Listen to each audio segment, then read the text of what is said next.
Okay, we're back. This time I got done watching the season finale of Creep Tapes, episode 6. This series has been very interesting overall, and I appreciate you guys joining me for season 1 as I go through this journey, as I watch all the episodes on Shudder. I haven't decided if I'm going to release like all the episodes at once as far as like my reviews for it. But we'll see, and we'll play it by ear. But this episode is different. I mean, granted, he didn't kill that one guy in the last episode, but this shows that he's a complicated creature. He actually cares and he has emotions and things of that nature.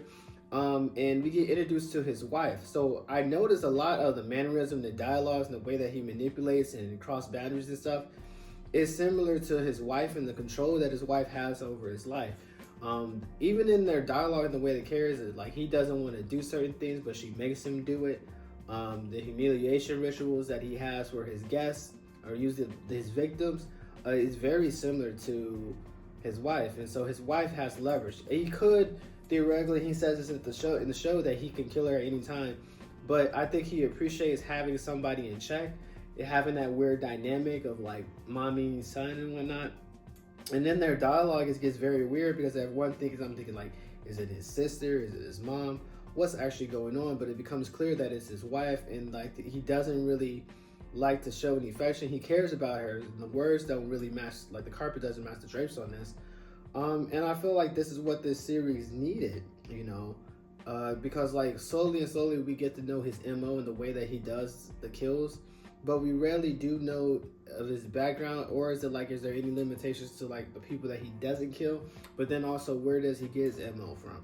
And I'm seeing a lot of that in the dialogue, but then it's also kind of creeps me out because there's a line that she says. He's like, hey, remember when you were a kid and I used to sneak in your room and all this other stuff? So it's like, did they live together? Is this potentially his sister?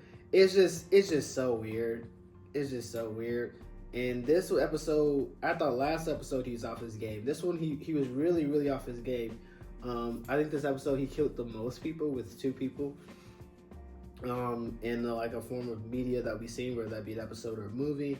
Not only that, but just like the way that he's just like so unsure of himself at this person's well and begging, say that I call the police when the phone is an old style phone, is unplugged, is disconnected, so she doesn't have any power.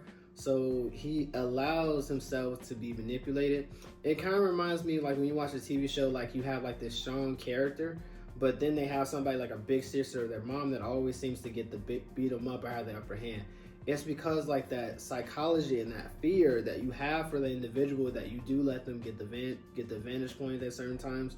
And this is very evident of this. But this whole series in review, I will say, because it's the season finale of it, I still don't know who this killer really is. There's still a lot of ambiguity. I still stand on that plastic bag was the most emasculating, most humiliating kill of the season, and I just want to see where the series goes as I go into season 2. But again, thank you all for the journey, and let's keep the momentum going. So comment down below, what are your thoughts of the episode? Will you have done anything differently? What do you think of his wife Angela? Also leave a like, subscribe, and as always, jaritos on me. Ciao.